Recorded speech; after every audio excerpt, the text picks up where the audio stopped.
Warahmatullahi wabarakatuh. Di sini saya Bagas Ali Prasuniko dengan NPM 2415052008 ingin menjelaskan tugas Krismin, yaitu tentang sistem kristal tetragonal, ortorombik, dan monoklin.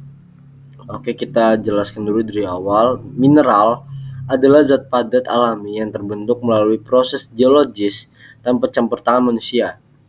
Mineral memiliki komposisi kimia tertentu dan struktur kristal yang teratur. Kristal sendiri mempunyai pengertian, yaitu kristal adalah bentuk fisik dari mineral yang terbentuk karena susunan atom-atomnya teratur dalam ruang 3 dimensi. Artinya, kristal adalah wujud luar dari struktur dalam mineral. Yang pertama, kita langsung menjelaskan tentang tetragonal. Tetragonal memiliki 3 sumbu yang saling tegak lurus dengan 2 sumbu sama panjang. A sama dengan B, tetapi tidak sama dengan C. Bentuknya biasanya prisma persegi atau bipiramida. Contoh mineralnya yaitu zirkon, rutil, kasiterit, apophyllite, dan anatas. Oke, kita akan memberikan contoh ya. Di sini ada zirkon. Zirkon sendiri memiliki ciri khas memiliki indeks bias tinggi dan kepadatan besar, sering digunakan sebagai batu perbata, dan dia mempunyai kegunaan sebagai bahan penentuan umur batuan dan bahan refraktori di industri. Oke, di sini ada rutil. Rutil mempunyai ciri khas yaitu sering terbentuk sebagai jarum tipis halus di dalam kuarsa. Kegunaan sumber utama titanium, bahan untuk pigmen putih TiO2, dan industri logam ringan. Di sini ada kasiterit. Kasiterit mempunyai ciri khas kristalnya berbentuk prisma pendek atau bipiramida, sering ditemukan dalam endapan timah. Kegunaan merupakan biji utama timah Sn yang digunakan untuk solder, kaleng, dan pelapis logam. Di sini ada apophyllite. Apophyllite sendiri mempunyai ciri khas sering membentuk prisma persegi dengan ujung piramida datar, mudah dibelah. Kegunaannya banyak digunakan sebagai mineral koleksi dan dekorasi, terutama yang jernih dan transparan. Di sini ada anophyllite.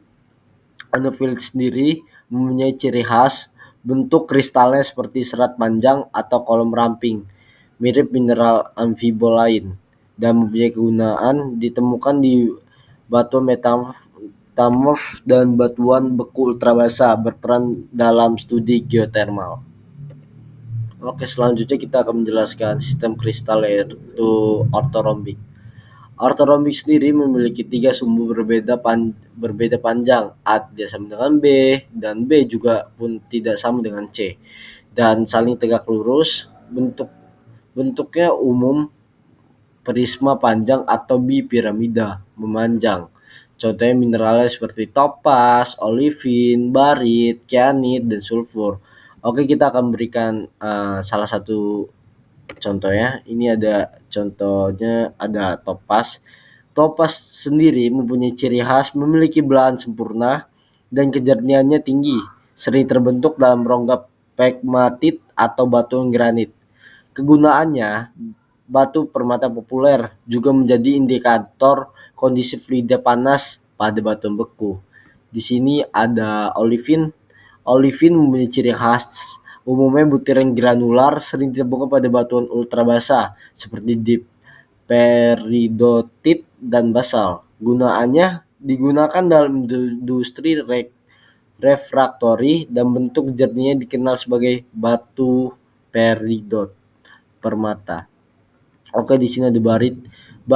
Barit mempunyai ciri khas berat jenis tinggi karena mengandung barium, sering membentuk lembaran atau kristal pipi. Kegunaannya bahan utama bor lumpur dalam industri minyak bumi, serta bahan pembuatan pigmen dari kertas. Oke, di sini ada kyanit. Kyanit sendiri mempunyai ciri khas tersusun dari bila panjang atau lembaran tipis sejajar, terbentuk pada batu metamorf tekanan tinggi seperti sekis dan gneiss.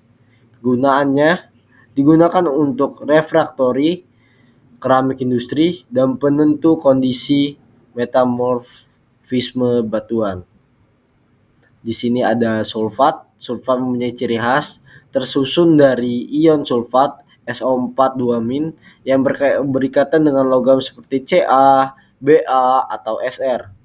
Kegunaannya banyak digunakan dalam industri kimia, semen, atau pupuk. Oke, next selanjutnya kita akan membahas tentang sistem kristal monoklin. Monoklin sendiri mempunyai 3 sumbu tidak sama panjang, 2 saling tegak lurus, dan 1 miring terhadap lainnya. Bentuknya prisma miring atau tabular. Contohnya ortoklas, gypsum, augit, muscovite, dan azurit. Oke, kita akan berikan contohnya. Di sini kita mempunyai contoh yang pertama ada ortoklas. Ortoklas sendiri mempunyai ciri khas merupakan feldspar kalium, salah satu mineral paling umum dalam granit dan pegmatit, dan mempunyai kegunaan sebagai bahan keramik, kaca, dan penentu proses kristalisasi batu beku. Di sini ada gypsum. Gypsum sendiri mempunyai ciri khas mengandung air kristal 2H2O mudah larut dalam air dan membentuk kristal lembaran tipis atau serat panjang, dan kegunaannya sebagai bahan plester, semen, papan gypsum, dan dekorasi. Di sini ada augit. Augit sendiri mempunyai ciri khas penting, yaitu termasuk kelompok pyroxene, sering ditemukan pada batuan beku mafik seperti basalt dan gabbro. Mempunyai kegunaan sebagai indikator komposisi kimia magma dan suhu pembekuan batuan beku. Di sini kita yang keempat ada muscovite. Muscovite mempunyai ciri khas termasuk kelompok mica, memiliki belahan sempurna satu arah sehingga mudah dipisahkan menjadi lembaran tipis transparan, dan mempunyai kegunaan sebagai isilator listrik dan panas, bahan kosmetik, dan pelapis pelindung ganas di industri. Di sini kita ada contoh mineral yang terakhir, itu ada azurit. Azurit memiliki ciri khas terbentuknya dari proses oksidasi mineral tembaga, sering ditemukan bersama melasit hijau. Kegunaannya sebagai batu hias, pigmen biru alami, dan indikator adanya biji tembaga.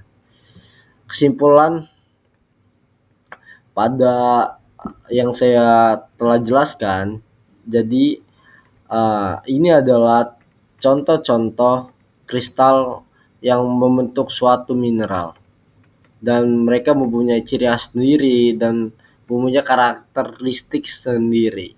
Dan bagaimana cara membedakan mereka tersebut, di situ ada kita bisa membedakan dari letak sumbu, dari bentuknya, dan golongan unsur kimia itu selalu tetap.